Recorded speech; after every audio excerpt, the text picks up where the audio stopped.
Welcome to Next Economy Now. I'm your host, Andrew Baskin. The goal of this interview series is to highlight the leaders who are taking a regenerative, bioregional, democratic, diverse, transparent, and whole systems approach to using business as a force for good. In this episode of Next Economy Now, Ryan Honeyman, a partner at Left Economy, interviews Paul Polman. Paul was the CEO of Unilever from 2009 to 2019. Paul recently stepped down from his position as CEO after a decade at Unilever. Under his leadership, Unilever set out on an ambitious vision to decouple its growth from overall environmental footprint and increase its positive social impact. Paul actively seeks cooperation with other companies to implement sustainable business strategies and drive systemic change. He's chairman of the International Chamber of Commerce, chair of the B Team, and vice chair of the UN Global Compact. He previously served as chairman of the World Business Council for Sustainable Development. Paul has been closely involved in global discussions on the Sustainable Development Goals and action to tackle climate change. So without further ado, please enjoy Ryan Honeyman's conversation with Paul Polman. Paul, welcome to the show. Thank you, Ryan, for the opportunity. I appreciate it. Paul, let's start with a bit about your background. How did you first get into sort of sustainability or, purpose-driven business? Well, I think for me, it's more than sustainability. Obviously, a lot of the issues that we face today that we have to deal with simply went around 15, 20 years ago when I got into the more senior jobs in business. So a lot of what we do today has developed over time. But I've always had a great interest in helping others. When I was young, I wanted to be a priest and I wanted to be a doctor. All that didn't work out for me, so I ended up doing business, often a alternative that is easiest to take if other things don't work. And the more I went into business, I discovered, obviously, the power of business to drive change. I come from a family of 6, was basically born shortly after World War II. I thought I was born a long time after World War II, but the older I get, I noticed how close that was. And my parents they met in Boy Scouts, by the way, and they were fully focused on getting us an education that was deprived from them, giving us an opportunity to improve our lives in the way that they never had this opportunity, fight for peace in Europe and all the other things. So the concept of putting yourself to the service of others, which I think underpins all of this, what we're doing, is very much given to me. And then during your life, you have some of these things that Bill George calls crucible moments, where you get formed, where your character gets challenged. It might be because someone dear in the family is leaving you, or I was in Mumbai when the Taj got attacked and you see people being mowed down in front of you, or I worked in Newcastle where for the first time I got exposed to second generations that had never worked, never seen their parents work. I climbed Kilimanjaro with 8 blind people and saw the power of people with disabilities, and all these occurrences make who you are. But I think the thing perhaps I liked the most was the work I did for the Sustainable Development Goals when the Secretary General at that time, Ban Ki-moon, asked me to be the business representative of this 27 people high-level panel of eminent people, as it was called then, to start developing the sequence of the Millennial Development Goals, which are now known as these famous 17 Sustainable Development Goals. And there we got exposed to all walks of life, all parts of society, and that was like drinking from a fire hose. And a lot of that, fortunately, we've been able to implement in Unilever and has served as well. And when you first became CEO of Unilever in 2009, was sustainability really popular then, or did you have to sort of popularize it within the company? Well, one of the reasons I joined Unilever, and I was the first CEO coming in from the outside, because I was attracted to the company for its values that really go back to Lord Lever, who started his business in the end of the 19th century in Victorian Britain and made hygiene commonplace. It was his slogan. He believed in a concept called shared prosperity, built houses for his workers, guaranteed them 6 days of pay, paid the workers when they went to World War I and guaranteed their wages and their jobs back, introduced pensions in the UK. So this man had a vision of business that needed to be done differently.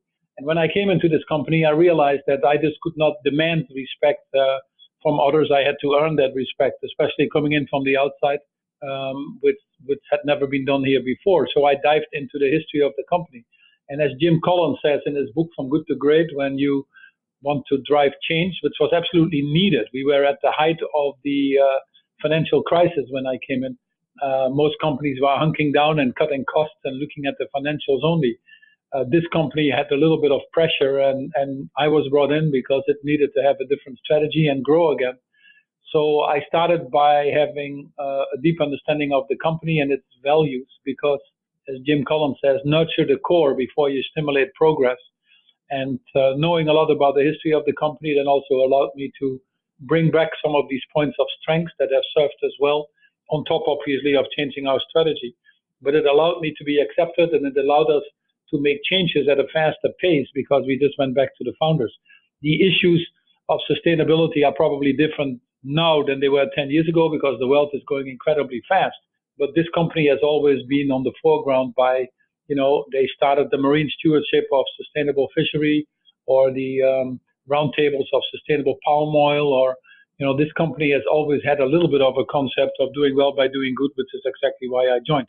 What we have changed perhaps is, over the last 10 years, be a little bolder, is a more aggressive plan, and obviously have shown that a multi-stakeholder model where you work for the benefit of the stakeholders and not to the benefit of the shareholders is actually a very good model ultimately for the shareholders. And that's probably what is more needed now than ever, and gets to the heart of what you're championing, Ryan, which are the B Corps themselves. And that's obviously what Unilever has shown over the last 10 years at scale. We've made tremendous progress in building in a more sustainable and equitable model with our Unilever Sustainable Living Plan.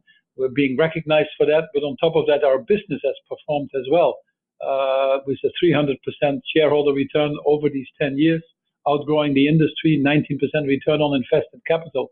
So I firmly believe that that's a good result from the way we do business.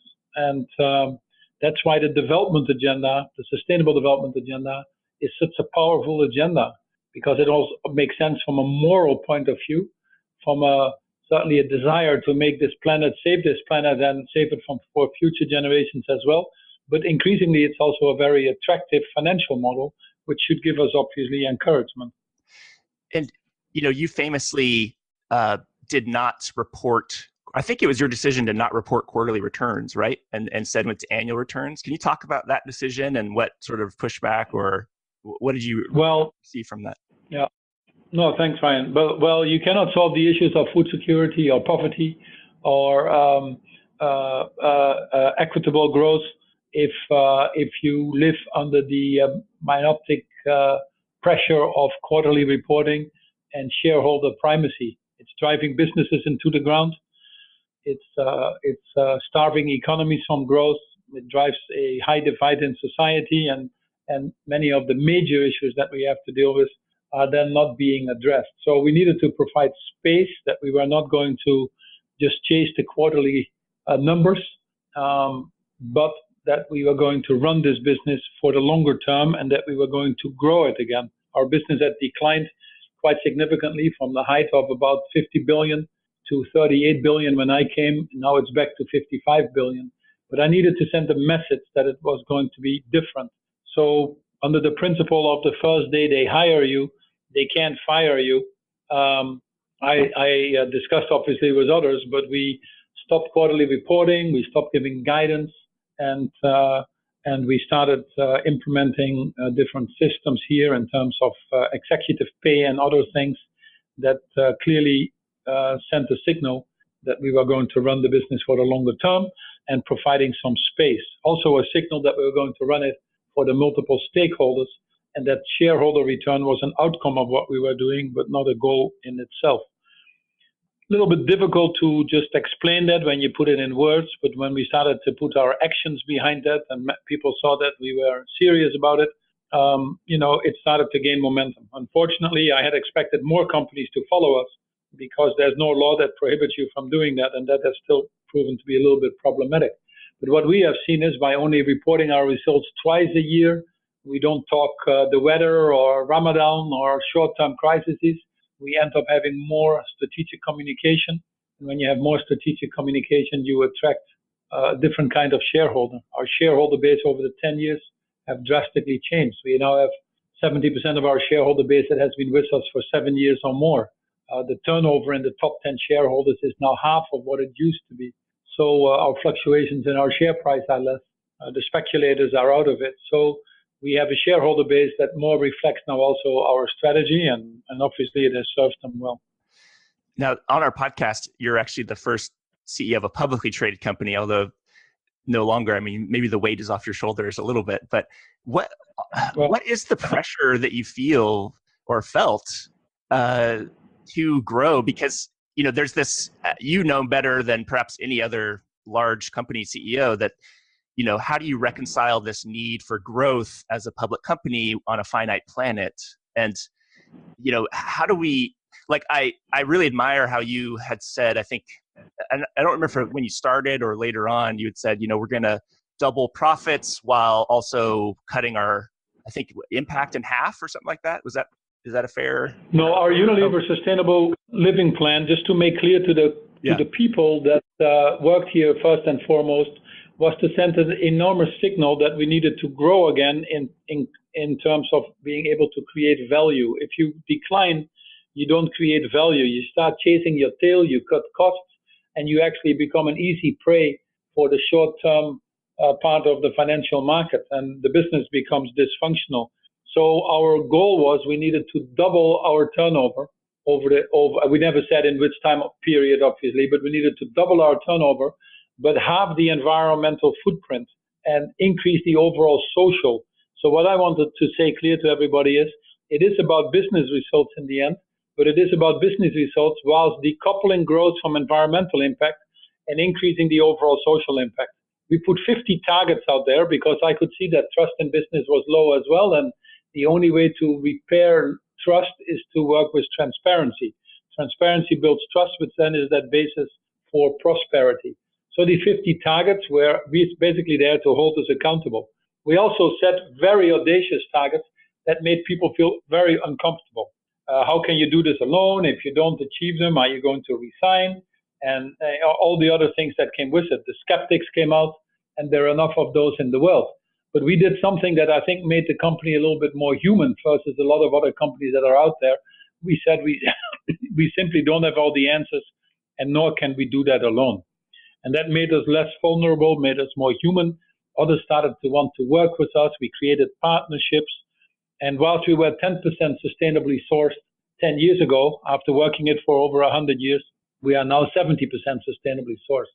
We have reached nearly 650 million people improving their health and well-being, whilst we were operating under a very good level of 10, 15, 20 million, and we're getting credit for that.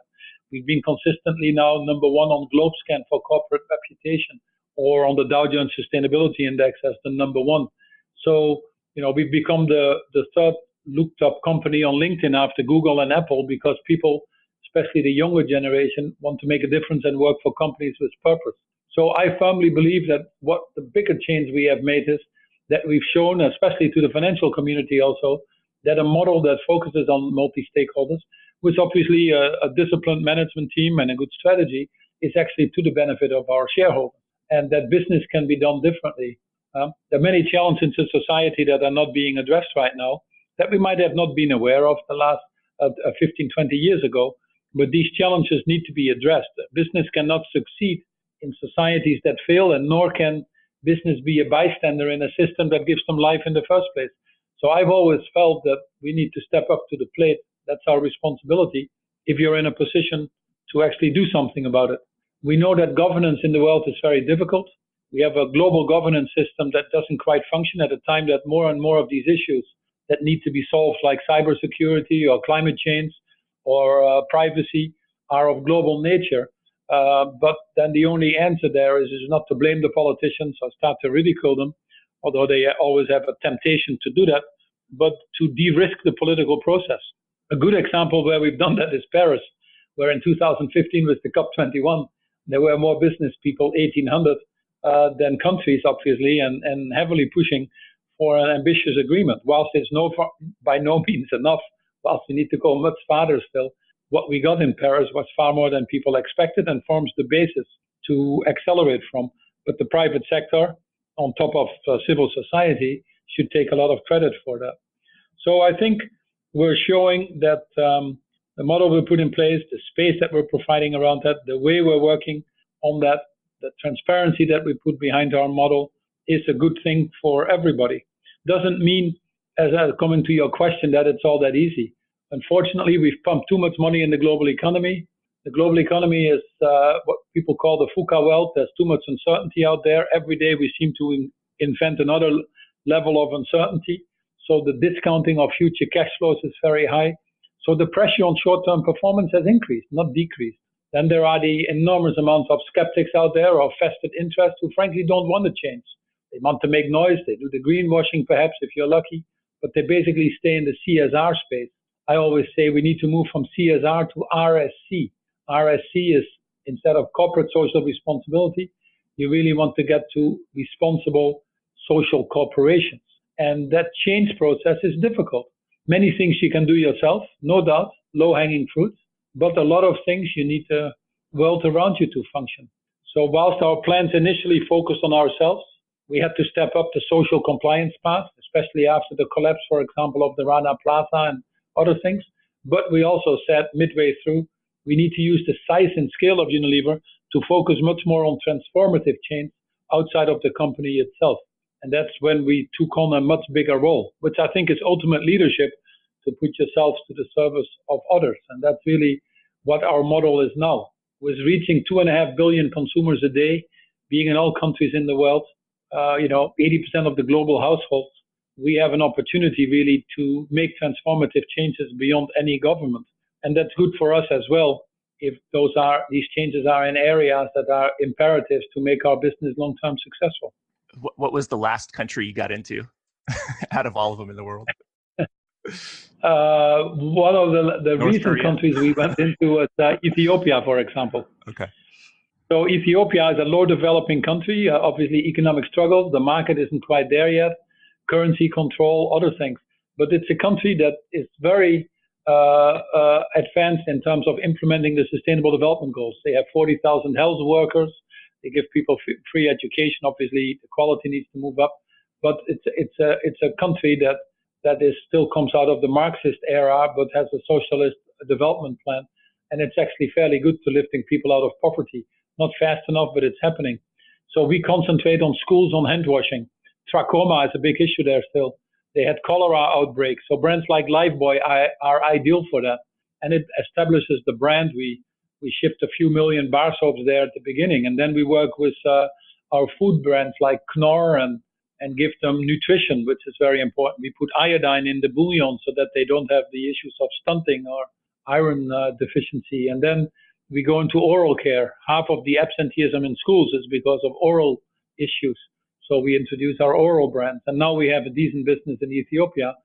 Don't make money yet, but it's a long-term thing. This will be the second biggest country in Africa after Nigeria.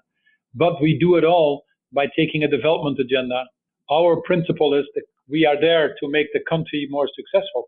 And if the country is more successful, we will be more successful, not the other way around. It seems like one of the things I'm noticing in my work, and you probably notice as well, is that many companies are moving towards more sustainable products and services, right? Like I noticed, I think Hellman mayonnaise is one of your brands, right? Correct. Yeah. So it's using cage-free eggs now.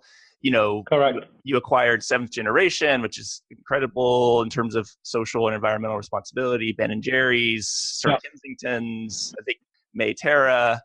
You have a lot of amazing brands. I think one of the things I've noticed is it seems like that is amazing on the product and service side, but then there's this challenge where, the people who benefit on the capital side are usually public, large investors who it feels like it sometimes leads to concentration of wealth when there's a beneficiary on the product side. So it's like one of the things I've been interested in, how do we make sure that Unilever's, doing great business in Ethiopia could actually benefit, how do you make more ownership, how do you spread ownership more broadly, I guess? And that's probably very far away from what you have to deal with on a day-to-day, but it seems like if the suppliers were owners and customers were owners and the workers were owners, it like the benefits on the capital side would accrue more broadly. Do you have any thoughts on that?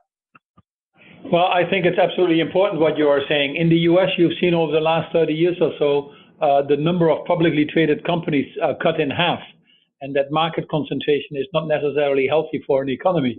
On top of that, increasingly, you see these companies playing the stock market because there's more money to be earned on return on capital than there is on return of labor. Hence the high level of stock buybacks or special dividends.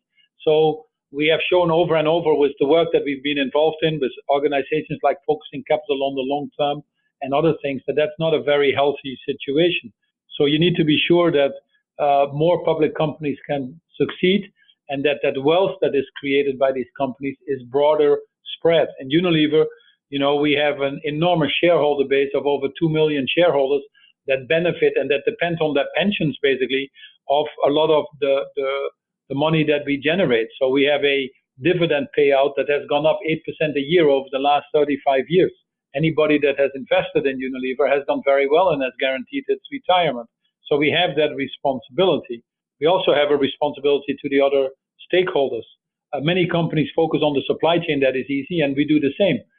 All of our suppliers have with our responsible sourcing code, have an opportunity to contribute to making this a better world or moving to sustainable sourcing. They benefit from our capabilities and skills, but they benefit also from our business success. And with our Partner to Win program, we have very loyal supporters. The countries that we are in benefit because our business model is entirely focused on putting our brands to the service of people. All of our brands have a purpose that is so ingrained in the brand's mission, and rightfully so. Consumers don't want to buy just products anymore. They want to equally know what these products stand for. So we have a leading toilet cleaner, which is called Domestos, and that is building 25 million toilets. Because they're building 25 million toilets, they are much closer to what is going on in the market, and their innovations and their marketing plans are much more profound. A brand like Lifebuoy simply is there to help a child reach the age of 5. 4 million children still die of infectious diseases like diarrhea and pneumonia. You can cut it down by 75% with a hand washing like Lifebuoy. Or a brand like Dove that in the US stands for women's self-esteem. Women still are deprived of access to financing or education or land rights or other things. We want to change that and give women self-confidence to have the same possibilities as what we take for granted. So what we find is that these brands with a strong purpose or social mission do very well and grow faster. I've often said if I could buy all the 2,700 B Corps and call that Unilever, I'd probably even have a better performance than I currently do. So and it's the right thing to do. Brands like Seventh Generation to think ahead with everything they do, and in 7 generations ahead. I mean, you have to get tears in your eyes. We didn't do much due diligence. I really wanted to get acquainted and partnering with them just on the concept alone. That's how we should be running the world. And increasingly, we can show that that's a very profitable way. Partly because technology has developed, which makes it more exciting. We can get now green energy at lower cost than fossil in many places in the world. And also partly because the consumers have changed, fortunately, and they're looking for purposeful brands. They want organic, bio, neighborhood, and these brands are totally on trend. And they might have been a little bit ahead of that time, was a little bit more difficult. But if you now have a brand that doesn't treat its people well in its value chain, that puts the plastic in the oceans, that has microbeads, that uses ingredients you can't pronounce, it's highly likely that your company will not do so well. So these B Corps have been very close to the consumer, externally focused, with indeed a social mission that we are now bringing into Unilever. That's why one of our goals in the Unilever Sustainable Living Plan is to create jobs for 5 million smallholder farmers in our value chain. We're well on the way to do that. We put gender balance in our value chain. Our company is already gender balanced. Our board, our management is 50% women already, in many places more. But now we are bringing that into the value chain. So we can drive these changes with these specific targets that we set. But the more we do it, we also see that it's darn good for business and make it work for society. So we look in all what we do to all the stakeholders. And where the challenge comes in is not only the financial market, but you need to balance, sometimes a little bit more one stakeholder, a little bit more another stakeholder. But over time, it balances out, hence the need for this longer term model. And that's really what we are trying to put in practice. Also, don't boil the ocean at once. I'm certainly not advocating that Unilever is perfect. We have to be very careful what we do first and how to sequence things. It goes wrong when you get so passionate and you start to do things that can't really be afforded right now, where there are no real technical solutions. You know, salt, sugar, and trans fatty acids are not good in food. But if you take them all out, first of all, the consumer puts it on the plate at home by shaking the salt jar. And secondly, the product tastes so awful that nobody buys it. So some of these things you have to work your way into and do it at an accelerated pace. In some places of the world, you just can't get green energy, or, you know, so then you need to deal temporarily with fossil fuel. So don't boil the ocean at once or eat the elephant in one bite, but make these longer term plans. We've made our factories waste-free, no waste to landfill. Waste is a concept that wasn't invented by nature, but by human beings. So we can also work ourselves out of waste. But it takes a little bit of time. In 2 or 3 years' time, quicker than the 5 years we'd set for ourselves, we moved all of our factories to no waste to landfill. So don't do these things at once. Call them out, you know, that you want to do it, but make smart plans over time. So don't become your own worst enemy when you already have to deal with a lot of these forces that might be against you in this journey of change that we need. I'm curious for your analysis of the rise of more populist movements and sort of it seems to be increasing income inequality and just sort of, there's a lot of very challenging issues arising, let alone, maybe we'll talk about climate change after this, but at least around like income. And I'm curious for your analysis about, what do you, because you talk to more world leaders and other business, what is your analysis about why this seems to be rising now? What do you think is happening that's the reason behind it? Well, the first thing I think is you need to start with the positive news. Over the last decades, obviously, thanks to, technological advancements and other things, we have seen a tremendous amount of people being lifted out of poverty. There are less people going to bed hungry now. There are more people in education. More people have access to water or housing. Every day, 200 million more people get lifted out of poverty. So, it's the best time to be born. But we've also discovered, especially in the financial crisis, 2007, 2008, that the way we were growing, I think, became unsustainable. High levels of corporate and public debt, overconsumption by a certain part of the population, and frankly, leaving too many people behind. And any system where you leave too many people behind, or where they feel it's not fully functioning for them, will ultimately rebel against itself. And that's what you see. Normally, we would have the governments to take care of that. Like in the US, under Roosevelt, you went to the New Deal and you evolved capitalism. You put social security in place or healthcare, whatever, and you evolve and you do well. Right now, we're in a period of time where, unfortunately, global governance and rule-based systems are being challenged for the same reasons as why we haven't addressed some of these most pertinent issues of poverty, income inequality, and climate change. Whilst these issues are becoming more and more global and the effects global, the boat people, the immigration is a result of poverty. Income inequality, you can see the yellow vests in France, or climate change, I don't have to talk. It travels the world now at speeds never seen before. But unfortunately, we are at a period that global governance doesn't quite function. Populists take over. They don't have solutions. They stay in power, end up doing shorter and shorter focused things. Political cycles are getting shorter. The global governance structure doesn't really attack these issues, and people start to react to symptoms, but don't take the time out anymore to attack these underlying causes. As business, you have a longer term view. You're in more countries.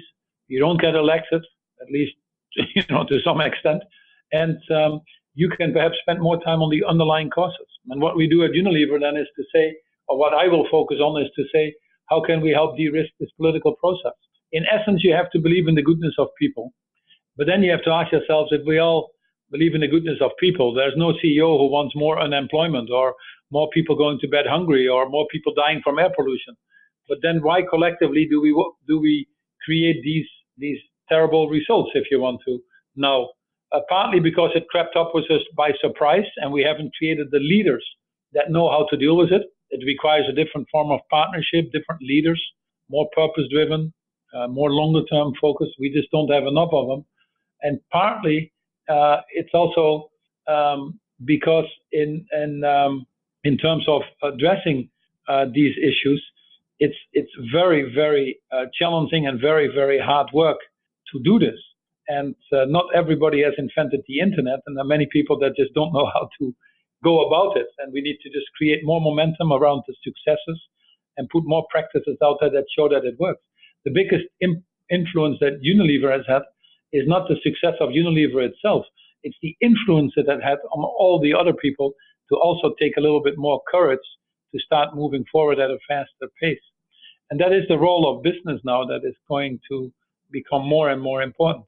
And that's what we are obviously focused on, and what we're trying to do is to get more people to join us. Yeah, I think one of the books and folks who have been influential on my thinking is the Winners Take All book, Anand Giridharadas. He's really, he calls out B Corps in particular and leaders as, we say we're doing good, but what's happening with more concentration of wealth? And I know you've had conversations with him and you've read the book, and I'm curious if over the last several months in conversations with other CEOs or other leaders, have we started to, do you think that our social good movement has started to look more closely at like what we are actually doing? Do you think that has crept into our consciousness, or do you think it's still, No. Yeah. I think it's not enough and not at the speed and skill that we need, but there are more and more people. There's no question about it. B Corps is one of the fastest growing movements. Impact investing is one of the fastest growing, or green bonds. Companies starting to integrate these sustainable development goals. There's a lot of positive that we can celebrate, but unfortunately, it's not being addressed fast enough. Anand makes a valid point that a lot of people have made. He's put it eloquently in his book and is trying to make money out of that. But the point is that don't, on the one hand, make a lot of money by making the system worse, and then trying to do good by using some of that money to say, I'm improving this wealth. So are you part of the solution or are you part of the problem is a valid question that he is posing, and hopefully making some people think. He's very light on solutions, and he's a little bit cynical to the process, and a distrust of business that goes beyond what I think is needed. And he puts all the trust in governments, which unfortunately most people in this world are not doing anymore for good reasons. So we need to find other solutions of partnership. We need to create space where that trust is being created, which is very important, and where in partnerships of private sector, civil society, and governments, we need to move things forward. I will not do anything in Unilever anymore if it doesn't have that partnership. And what we find is when we create those partnerships, we can reach far more people down on the bottom of the pyramid, and we make our business model far more successful. Now, sure, there are always some elements in a business of this size that people question. I still have the challenges of having to close factories in Europe if I cannot afford the costs anymore, or I sometimes cannot get the sustainable sourcing because the quantities that we need is still simply isn't available, and it takes time. But then to say, you're the problem and you shouldn't be there type thing, which is basically what he tries to advocate in his book as well, is a little bit simplistic. Work with the companies that drive it, create a race to the top, and move forward. Right now, we're at a very delicate point in society, coming back to your previous question, because we are all geared with the short-termism of the financial market, the short-termism in the political environment, to react to the symptoms, as I said, and often with dysfunctional responses.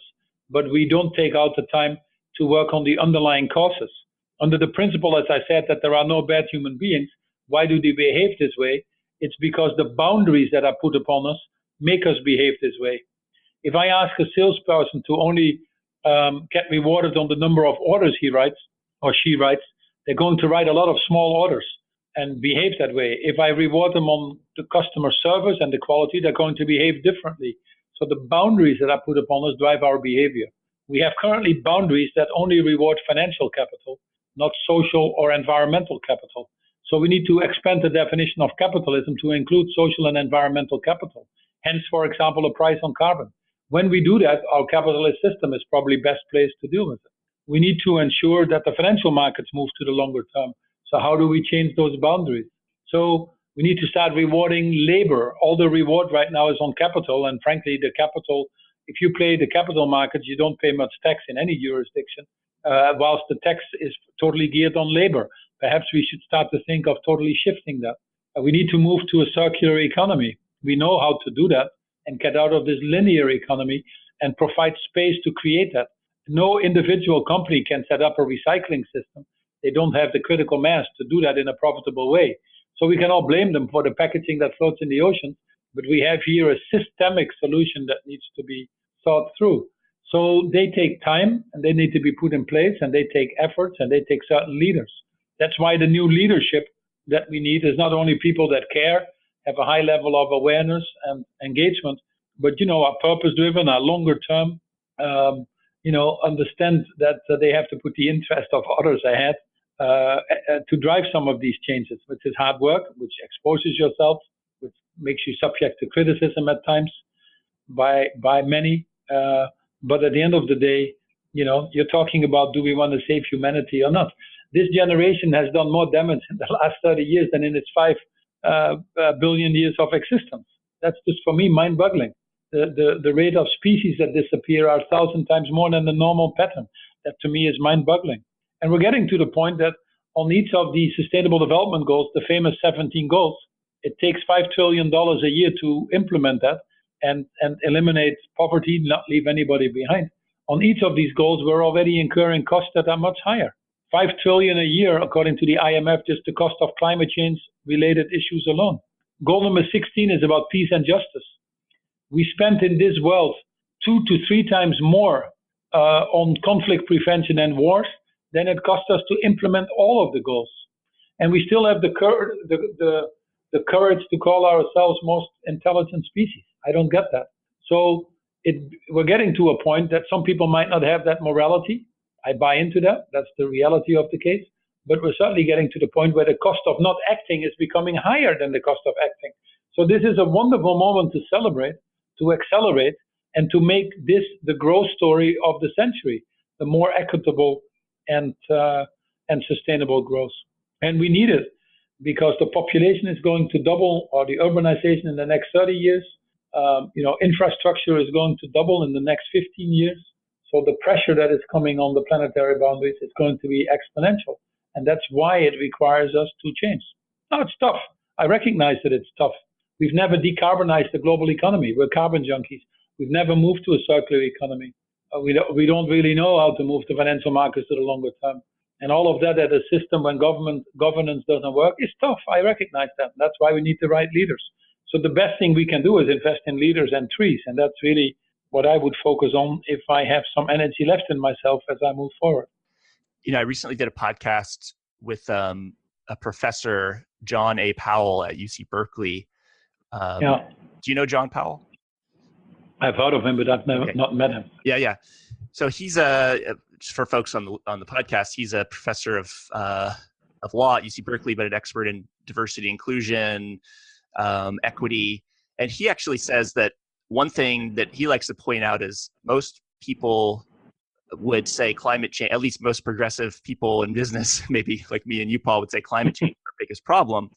But he has an argument that actually our biggest problem is the sort of not addressing systemic issues of identity and race and diversity because, at least in the U.S., there's this anxiety that he calls it latent white anxiety about what's happening to our country in the U.S. at least. And so we can't even get to the conversation about climate because, we have Donald Trump and there's so much identity politics. And I'm curious, do you sense that at all in your work? Like there's a sort of an equity? Well, I think to save humanity has to be done by human beings. And we need to have a common framework or at least a mechanism that is built on some of the common values. And that's really what is important for democracy. So That's why I like Europe, at least, because from all the places in the world, it seems to still be the place where human values and dignity and respect for human beings is better developed. That's also why business speaks up when governments fail on issues like LGBT. If it depended on Pence or others in the US, a lot of people would be discriminated against. That's why people spoke up when you had Charlottesville. That's why you got the movement Black Lives Matter. So if these moral values, which Powell is talking about, if these moral values get undermined, you undermine humanity and the real existence of us here on this planet. So it starts with that. My wife wrote a book which is called Imaginal Cells, and it really deals with a very simple principle which you find in every religion, in Judaism, Hinduism, Islam, Christianity, and it's called the Golden Rule: do unto others, and she's added the planet, do unto others and the planet as you would like to have done to yourselves. And if we apply that rule in a lot of things decisions that we make for the people that are able to make decisions, we would make better decisions. I don't want my children to be in slave labor. Then why do I allow slave labor in my value chain? I don't want my children to not have access to education. So why do I deprive others from the chance to have education? I certainly want my children to pass the ESA 5 or not go to bed hungry. Why are we working very hard then to deprive others from that basic human right? So it starts with humans. It starts with us being human, and it starts bringing humanity back as a very important need. Also in CEOs, that's what I call need to be purpose-driven, and we need to spend more time on that. We've cut the humanities from education. You know, it's bizarre to me. I know we're talking here a little bit and dreaming, but it's bizarre to me that this world is more connected than ever. We send each other 50 billion likes a day. We even commit suicide if we don't get enough likes. But then you go to restaurants, you see couples sitting there with telephones across from each other, not saying a word, but looking at their telephones. I always wonder if they send WhatsApp messages to each other or text messages. You know, in America, we have an average of 700 to 1,000 friends on Facebook or LinkedIn or Snapchat or whatever you have. But we only have one real person that we can talk to. You know, in the UK, they even appointed a minister of loneliness. So if we don't bring humanity back in everything we do, then we will not solve the issue. So it starts there, and that's really what he's pointing out. The biggest question you should ask yourself always is, do we care? We walk past homeless people, 700,000 now in the US. Cities like San Francisco, where I was recently, or Seattle, it's worse than I see in Africa. Living in tents along the highway, plastic sheets. Do we care? We drive by there in our fancy cars. I'm happy to have a Tesla, a driverless car, to go to work, to be unhappy. But do we care? We know how to build houses. That's not an issue. We are drowning people on small island states. Do we care? We think it's cool to buy a $1 t-shirt whilst people are being treated in slave labor in the garment industry. Do we care? So the big question starts with humanity. Otherwise, you don't create purposeful leaders that drive that change against all these odds. The only way you survive in this world that has a certain level of insanity going on now is to be very strongly purpose-driven. Otherwise, it doesn't work. It's amazing to me with all the pressure we have in Unilever and all the changes we have to make to simply survive in a system that doesn't quite work, how high the engagement score stays, which is well on the top of the top tercile of 8,000 companies we compare ourselves with. But it's because these people are so incredibly purpose-driven. They're on a mission, and they want to leave this world in a better state than they found it. So that is the basis of everything you need to work to do all the other things we talked about. So I could not agree more with that, and I could not stress more the need to ensure that we create more people that are able to take on these responsibilities that come with them. You know, on the solution side with climate change, are you familiar with Project Drawdown by Paul Hawken? No, I'm not actually. Okay. I apologize. There's so many things going on. No problem. Well, the book is called Drawdown, and it maps out the top 100 solutions to climate change by efficacy and effectiveness. So his theory was saying, like, we have all these things like unplug your VCR at night and, you know, use wind power and use solar, but what actually has the best like result if implemented at scale? And he wrote a book called Drawdown. And one of them is regenerative agriculture and permaculture.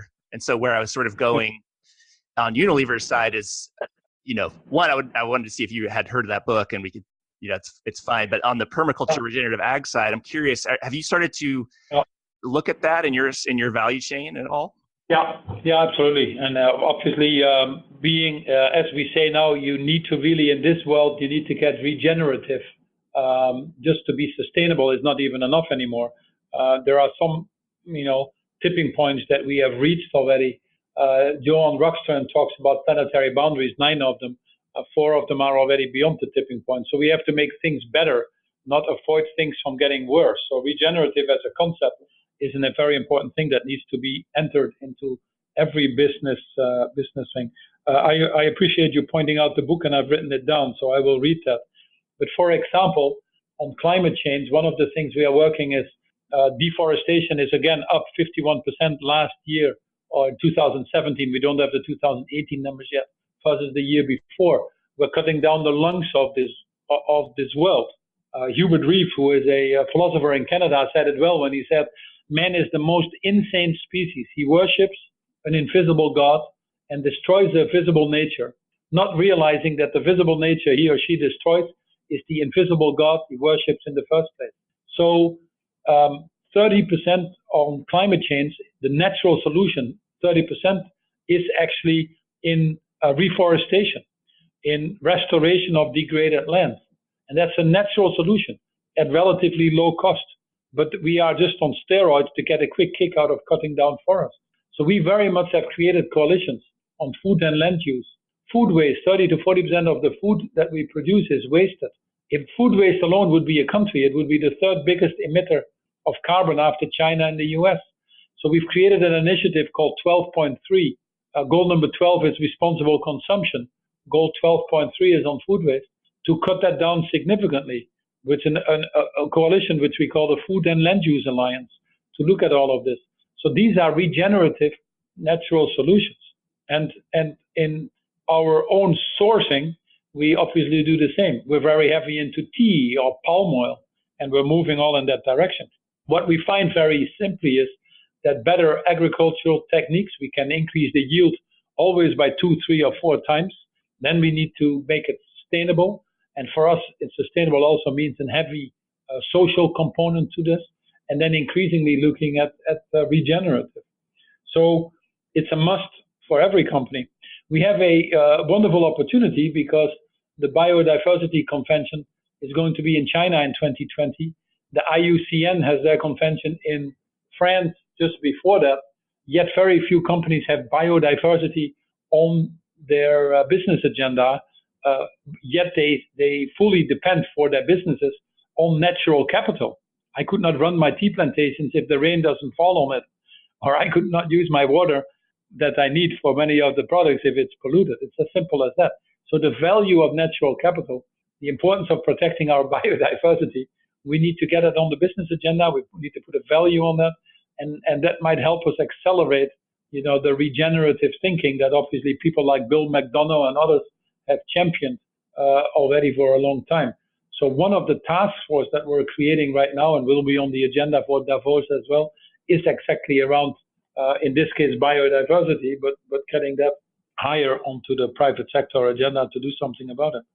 So we know the urgency, we know the direction we need to take. I think a lot of the solutions, I'll read drawdown, but a lot of the solutions I think are well known, and we're working them, developing. Urbanization is probably the biggest thing.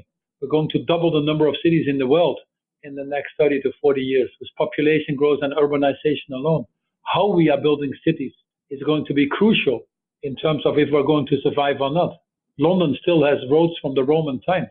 So building cities sustainably, more dense, thinking about public transportation, working on the energy sector and at the energy transformation, the mobility sector, the food and land use sector. These are areas that are priorities to move to a green energy. But the good thing now is to a green economy. But the good thing now is we have the answers. We know how to do it. And it's becoming within our reach. And you'd be stupid as a business and you play with fire if you don't, to not seize these opportunities and implement it aggressively. Makes a lot of economic sense already. So, Unilever, 70% of our energy is green energy. I've never had a payout for any of the decisions we've taken that was more than 3 years, for example. Well, Paul, I know you're a very busy guy, even though. So I guess this is maybe one last question or two for you is, now that you've no longer the CEO and you don't want to be called former CEO of Unilever, No. maybe the question is like, what's next for you? What do you really see in the future for yourself? Well, first of all, there are many people that run around that say what they used to be. I came from Harvard, or that's not important. What are you doing? What are you doing to make this a better world?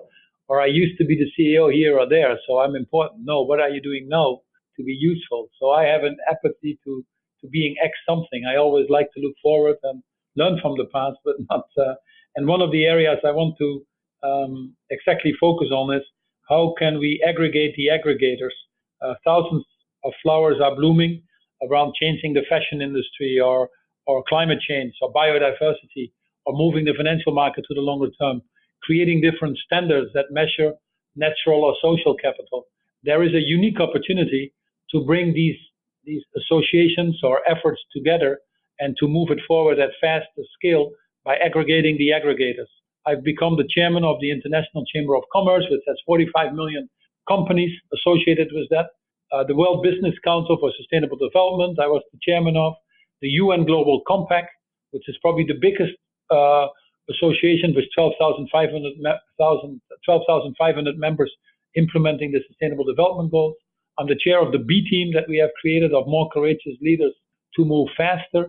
And the idea there is if we can bring these organizations together somehow and run the same agenda, basically around poverty alleviation, income inequality, climate change, we can actually move the private sector faster and implement the Sustainable Development Goals, which are clearly off track right now at the pace that we need, and leave nobody behind. And that's really an intersection of the private sector with civil society and governments that I have played over the last 10 years, a role in some of these things, and that hopefully I can play an even bigger role as we move forward, and doing that with the right people. So hopefully having fun along the way as well.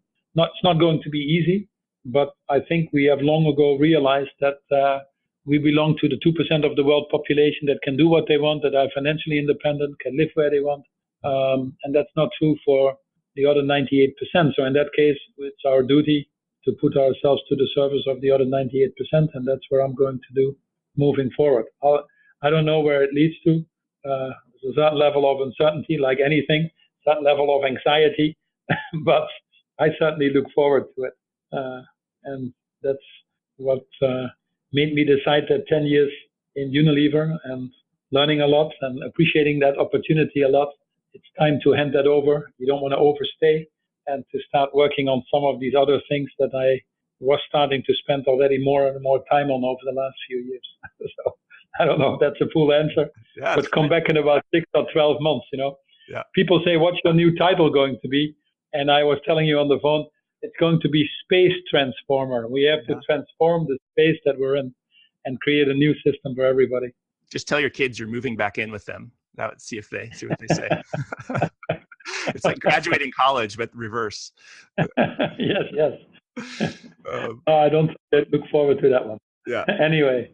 Okay, Paul. Well, where can folks learn more? I know that you're active on Twitter. Any other, maybe say that Twitter handle, and any other ways that folks can follow your work? Well, they can follow me on Twitter. It's at Paul Polman. It's about as simple as it comes. And I put blogs out there quite often. We do these type of things, the podcast. I like to work a lot with young people and bring young people together, because these are the change drivers. So in a lot of these networks, One Young World or We organization or Enactors or Global Shapers and all the other ones, I'm out there quite often. And then hopefully have opportunities to meet some of these great leaders and help them be successful, because that's really what we are all about now. And if I can be of service to some of them in one way or another, just reach out and send me a message, and hopefully we can do something about it. One day or another, I might even be so crazy to write a book. I've not had that courage, and I've been too busy doing things. But if there's enough interest to put some of this on paper and help other people move faster, I might be convinced one day. I've always been hesitant as a CEO to write a book because many of these books are eco trips, and then often the company 1 or 2 years later does terrible. So there's not much track record in these things. But now that I'm perhaps entering a different state of my life and am out of my previous job, there might be an opportunity. So give me some ideas. Absolutely. And I'd be willing to listen to that. But meanwhile, you've given me an assignment to read Drawdown, so I've already ordered it on my iPad. So look at that. I was going to send you the link. About multitasking. Yeah. Okay, Paul. Well, thanks so much for joining. You've definitely been an inspiration to the B Corp community and social entrepreneurs, and sort of facing almost single-handedly into the headwinds against the capital markets to sort of promote sustainability. So I really want to honor and appreciate you for all your work in making sustainability more common and popular. Well, let me be honest. I think the B Corp and the B Lab and the whole movement there is an inspiration to us. Often I have dinners with B Corp leaders, and I had one the other day at Walter Robb's house. He very kindly put a group of people together. It gives me confidence in the future. It gives me confidence in the younger generation. It gives me confidence to not only give them a seat at the table, but to give them the table. So thanks for what you're doing, and obviously lots of success on the journey as well. Next Economy Now is a production of Lift Economy. Lift is an impact consulting firm whose mission is to create, model, and share a locally self-reliant economy that works for the benefit of all life. To listen to all our past episodes or to share your thoughts about the show with us, visit www.lifteconomy.com/podcast. That's LIFT economy.com/podcast. You can also subscribe to this podcast through iTunes, Overcast, Stitcher, or wherever you get your podcasts. Please take a moment to rate us on iTunes. It's really very helpful in allowing these ideas to reach a wider audience. Once again, thanks for listening.